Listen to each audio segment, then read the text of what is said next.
Well, what a day it was for all the fathers out there.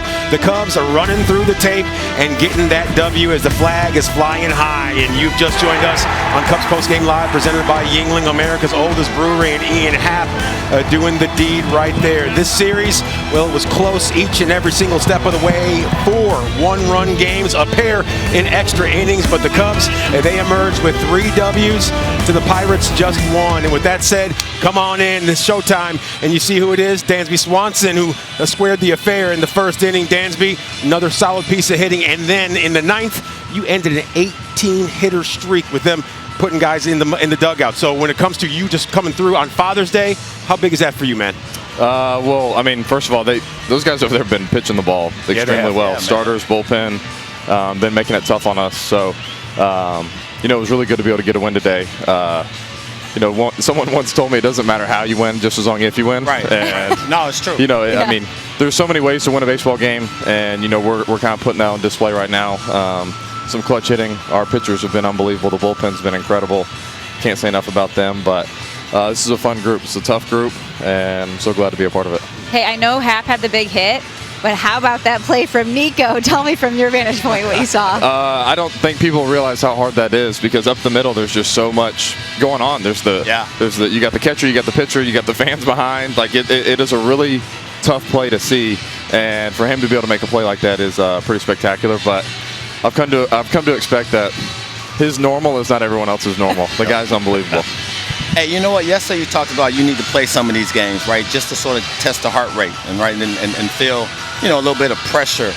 You don't have the luxury like you had earlier. Not right now as far as the offense, but just talk about right now, just grinding through and making sure at the end of the day you come out with that W. Yeah, I think you know, in years past when we've kind of been struggling piecing things together, we haven't found ways to win games. But right now, no matter how it comes, we're able to win games, and that's just the beauty of this group. Like I said, with whether it's the wind blowing in, if it's a little bit rainy, it's windy, you know, we're finding ways to get it done. The defense. Our defense is spectacular, man. It really is so fun to watch.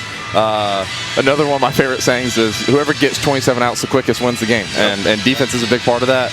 And like I said, you can't give enough credit to the pitchers, our starters, and our bullpen just for what they've been able to do. You made an announcement on social media a few weeks back. How big was it for you to help this team go out there and win a ball game on Father's Day, man? I mean, it's just such a blessing, right? God is so good. My dad's here. I'm able to spend this time with him, and you know, Mallory and I are both so thankful for what's to come, and so yeah, this is just truly a blessing, and you know, like I said, God is good. Absolutely, all this the time. This is you next year. That's right. Lord willing. Congratulations. Yeah, exactly. Man. Expectant father, Dansby Swanson, one of the heroes on this Father's Day ball game. The first walk-off game here at Wrigley Field since 1986 for the Chicago Cubs. Did you know that? What, for Father's Day? Yeah, on Father's Day. Okay, I was about to say.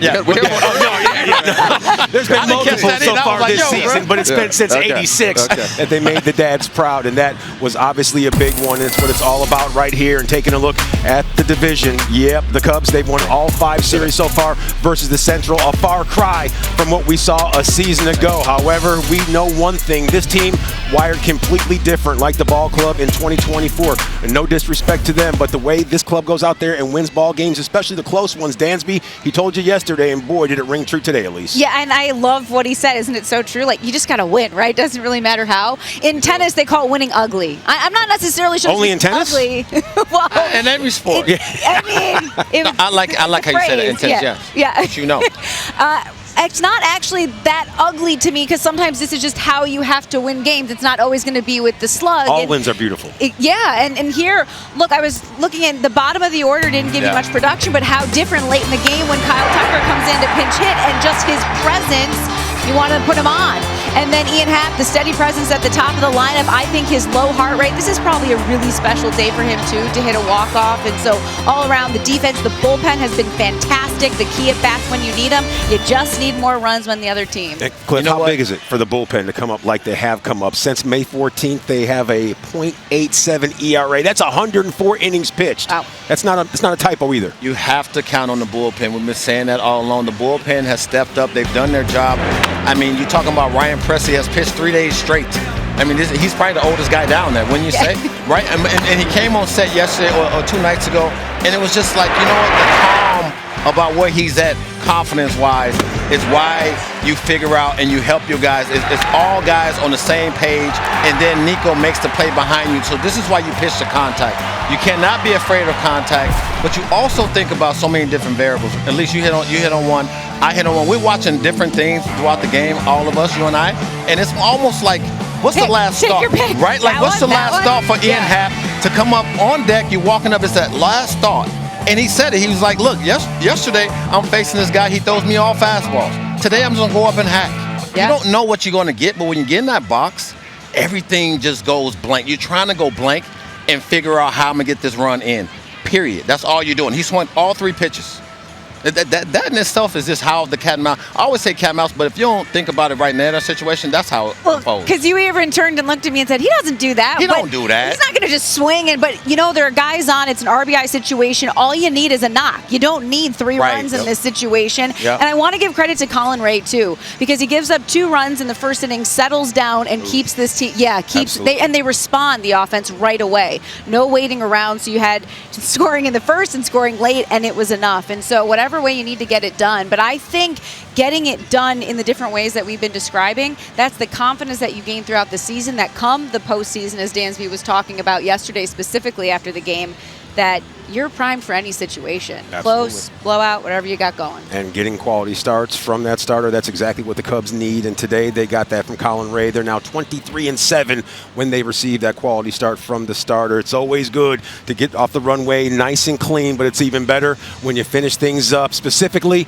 in extras for all the dads in attendance. And if anyone knows that, it's a skipper, Craig Counsell. Let's hear what he has to say. 10th, yeah. Yeah, I mean, it was, I think it played out kind of how we wanted it to play out, and that we got second and third, and wanted Ian and Pete have a chance to win the game. That's kind of how it was likely going to play out. We got the big stolen base, obviously, by Bruhan, so we didn't have to bunt him over. And then, Ian threw a couple good split fingers to Ian, and he left one just enough up, and Ian put a great swing on it. Is the double steal a result of their bunt coverage call from the bench? Take us through that. Yeah, I mean, it's just a player reading the situation. I mean, they're going to, so, they put on a wheel play, which is where it means everybody's they're trying to get the out at third base, so both corner infielders are crashing really hard. Birdie swung, which is the right thing to do in that situation. We instructed to do that.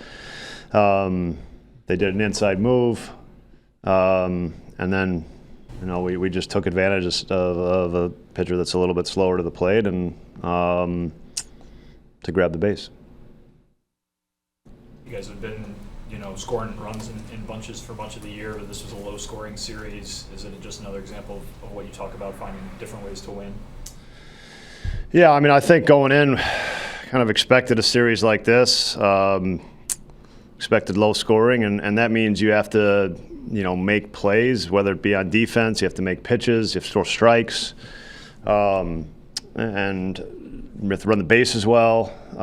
Those things get highlighted and emphasized in a series like this, conditions like this, and sometimes just when you're not swinging the bat maybe as well as you have. So it's part of it. You have to have other ways to win. I think we made a number of winning plays today. Nico's playing the 10th. Chris Flexen again, just doing a heck of a job in pressure situations. Nice team win by a lot of guys contributing. Swanson talked yesterday about, after the game, that these close games are good for the team, that it helps create some mental toughness about moving forward in these type of games throughout the rest of the year, hopefully into the playoffs. Is that a thought process for you as well? Yeah, I mean, I think it hopefully highlights some of the things where you try to emphasize where everything matters, and